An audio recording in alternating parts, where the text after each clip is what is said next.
Depois das guerras púnicas, é importante falar para vocês de todas as consequências dessas conquistas. Lógico que, né, dominar todos esses territórios, né, tornar essa população toda escrava, lógico que alterou e muito a vida da população romana. Os romanos, eles estavam acostumados à agricultura.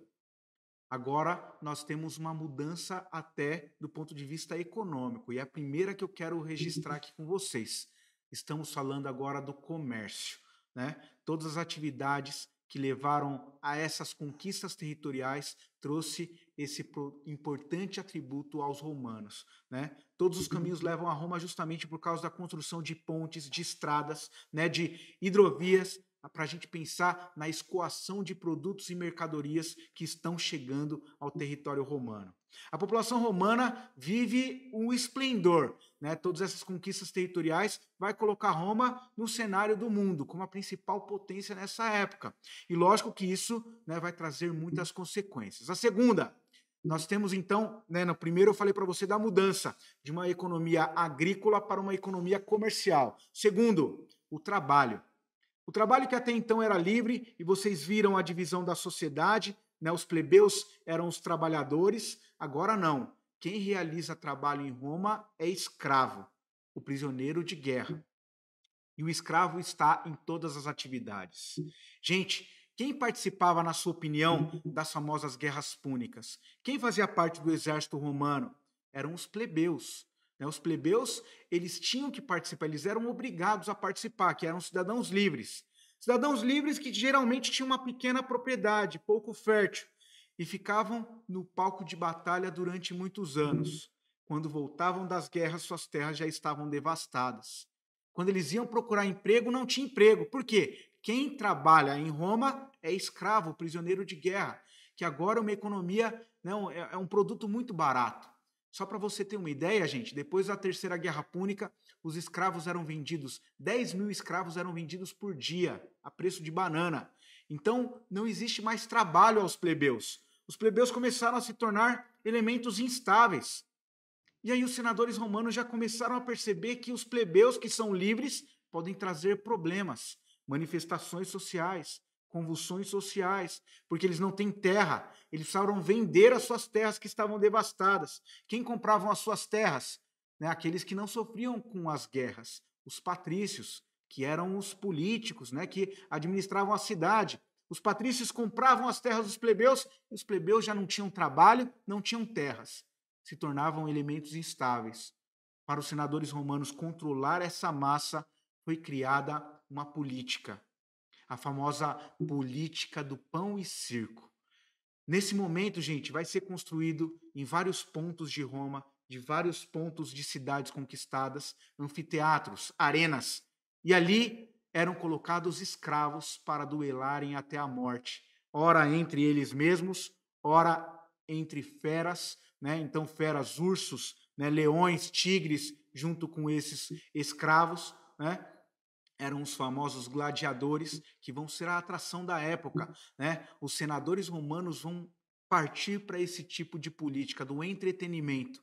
Lembra que eu falei para você da grande produção de trigo, né, da cidade da Sicília? Gente, o pão estava muito barato, o trigo estava muito barato, eles eram distribuídos nessas cerimônias que aconteciam dentro desses anfiteatros, né? O Coliseu, que vai ser construído na época de Nero, né? Ele era esse grande palco onde aconteciam essas atrações de morte, né? Que vocês tanto conhecem, mas que era o espetáculo dessa época.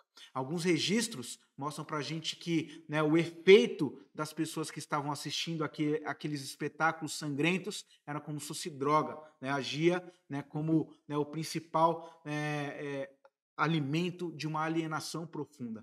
Esses povos que estavam, né, ali causando e gerando conflitos, agora não. Né? Quem vai reclamar assistindo espetáculo gratuito, né, e sendo alimentado, já porque o trigo é distribuído e o pão gratuitamente? É a famosa política do pão e circo. E dessa forma, os senadores romanos conduziam muito bem essa população plebeia. Gente, se nós começarmos a pensar mais profundamente sobre a nossa própria realidade, se a gente for pensar em programas assistencialistas, se a gente for pensar em espetáculos, né, como uma final de Copa do Mundo, ou uma final de Campeonato Brasileiro mesmo, veja que o efeito é o mesmo. Né, o poder que a televisão tem, né, que o entretenimento tem sobre as consciências coletivas. Era justamente o que estava sendo construído lá em várias regiões romanas. Assim, os senadores, os patrícios conseguiam conduzir as massas marginalizadas. Mas aí eu faço uma pergunta para você. Espetáculos gratuitos e pão, será que a gente pode oferecer todos os anos sem parar, de forma interminável? Gente, no início era tudo a mil maravilhas, né? O período inicial do Império, né, as populações tinham isso. Para você ter uma dimensão do que eu estou falando, de 365 dias, que é o nosso, né, ano, 280 dias aproximadamente eram de festas nesses anfiteatros e arenas. E a população se divertia muito. Nesse momento, é importante abrir um parênteses aqui para a gente falar sobre os cristãos, a história dos povos cristãos. Lembrando que Jerusalém foi domínio romano em 64 a.C., até ser, né, integrada aos domínios romanos em 40 a.C. Toda a história do cristianismo, de Jesus, né, que a gente tanto ouve, ela é também histórica. Né? Os romanos conquistaram essa região onde viviam os povos judeus, e lá, né, os romanos eles tinham uma organização muito interessante. Né? Roma era governada pelo imperador romano, é um poder centralizado, mas todas as províncias eram colocados homens da confiança do imperador. Né? Otávio foi o primeiro imperador romano, né, sobrinho de Júlio César. E ele começou a organizar dessa forma a administração de todos os reinos conquistados, todas as cidades, né, todos os povos conquistados, homens da confiança do imperador. Na época de Jesus, né, nós temos aí, né, o segundo imperador romano, né, depois de Otávio, né, foi o imperador Tibério. Na época de Jesus, Tibério era o imperador romano, mas lá na província de Jerusalém, quem comandava tudo isso era Pôncio Pilatos. Né? Pôncio Pilatos era o homem do imperador romano. Veja, né, a instituição romana governando Jerusalém. Era assim que acontecia em várias cidades. E, gente, é importante falar para você de toda essa história, porque o cristianismo nasceu dessa forma. Né? Logo depois da morte de Jesus, nós temos aí a proliferação das suas ideias em várias cidades. E isso, né, coube, né, toda a importância e responsabilidade dos apóstolos, principalmente João, Pedro, que vão escrever cartas para várias cidades, né, aos Tessalonicenses, uma cidade da Grécia, aos romanos, aos próprios romanos. Tudo isso está na sua Bíblia, não é? São cartas que eles escreviam e os primeiros cultos cristãos aconteciam em catacumbas, escondidos das autoridades romanas, justamente porque vocês lembram, né, como que, né, os seguidores do cristianismo primitivo, eles eram tratados no início. E por que eu abri esse parênteses? Só para você entender. Nesses espetáculos, quando faltavam escravos, os povos cristãos eram levados até as arenas também e serviam dessa forma, né, com feras, né, exposto a guerras. Existiam vários martírios que aconteciam entre esses cristãos e muitos soldados romanos recebiam prêmio quando pensavam, né, em martírios. Por exemplo, foi criado ali uma cadeira de ferro incandescente, uma cadeira de ferro, né, colocavam brasas e aí cristãos eram obrigados a sentar. Né? Foi também feita uma grande grelha na época de Nero, né? Muitos cristãos eram queimados ao vivo ali nesses espetáculos. Gente, nesse momento onde esses cristãos eram mortos, né, ao invés de eles, né, estarem sentindo, né, um momento de morte, eles estavam agradecendo. E todos os romanos começaram a perceber e falar assim: meu Deus, o que acontece com esse povo cristão? Enquanto eles estão apanhando, né, enquanto a gente está se divertindo, né, eles estão ali cantando, estão agradecendo porque estão morrendo. Gente, com o passar do tempo, o cristianismo começa a ganhar força nesses espetáculos. As pessoas que estavam ali se divertindo começaram a temer também a morte. Né? Lembrando que qualquer coisa que acontecia no Império Romano era atribuído agora aos cristãos que estavam ali. No governo de Nero, uma primeira grande perseguição. Ele teria colocado fogo no bairro de Roma e culpado aos cristãos. Qualquer calamidade, qualquer tempo de estiagem ou tempo de muita chuva era atribuído aos deuses que não estavam satisfeitos com a presença dos cristãos.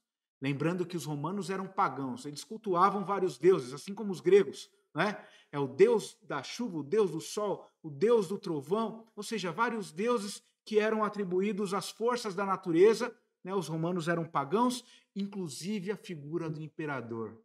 Registra isso aí. O imperador era saudado pelos romanos como uma divindade.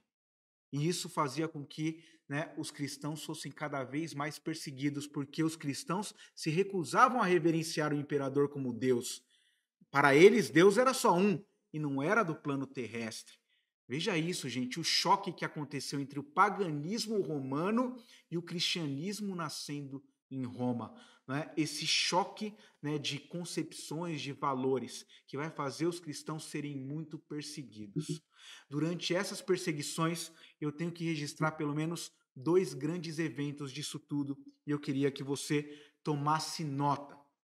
Bom, enquanto os cristãos muitas vezes foram 10 registros de grandes perseguições, tá? A primeira aconteceu no governo de Nero, em 64 depois de Cristo, e a última no governo de Diocleciano, que começou Diocleciano, ou melhor, Constantino, o imperador de 303, começa a assumir o Império Romano. Ele vai ser inicialmente um grande perseguidor, mas depois vai trazer consequências positivas à história do cristianismo. E aí eu quero que você registre dois desses momentos. Bom, gente, lá em 313, Constantino, ele vai perceber que nesse momento os cristãos eles já são maioria em todo o território do Império Romano. Eles eram tão perseguidos, né, eles eram mortos nas arenas, mas o efeito, como eu disse para você, era de multiplicação. Pessoas que estavam assistindo esses espetáculos de morte que vocês estão vendo aí, né, nos anfiteatros, nas arenas romanas, né, servia, e vocês estão vendo ali eles ajoelhados e tudo, são os mártires do cristianismo, muitas histórias de mártires do cristianismo, né? A população que estava assistindo começou a perceber que esse povo era um pouco diferente, até o momento deles quererem seguir também. Né? Os preceitos começaram a buscar as reuniões que aconteciam em catacumbas, o cristianismo foi crescendo, né, junto com tudo isso. E é por isso que alguns imperadores, em determinado momento, começaram a querer uma aliança com esse povo cristão. E o primeiro deles, 313, anota aí. No governo de Constantino, nós temos o famoso Edito de Milão. Edito de Milão, um documento assinado na cidade de Milão, em Roma, né? E esse documento garantia liberdade de culto aos povos cristãos. A partir desse momento, nenhuma autoridade romana pode perseguir cristãos, né, para as suas reuniões. Isso quer dizer que as igrejas iniciais, né, do povo cristão já estão liberadas para acontecer. E esse segundo, né, motivo, esse segundo momento da história do cristianismo, eu peço para você anotar também, que é o Edito de Tessalônica. Lá em 379, já com outro imperador chamado Teodósio, nós temos a assinatura desse decreto que vai não só conceber liberdade de culto, como fez Constantino, vai tornar o cristianismo a religião oficial do Império Romano. Então nós temos aí momentos marcantes dessa história que a gente tem que registrar, que são muito cobradas nos vestibulares, e é por isso que eu espero que você tenha aprendido alguns desses momentos, algumas dessas consequências da conquista, entendido aí um pouquinho da política do pão e circo, né, fazendo esses pontos de conexão com a nossa atualidade, que vira e mexe, também são cobrados no vestibular. No próximo momento da nossa aula, a gente vai trazer algumas questões aqui para a gente praticar. Até a próxima.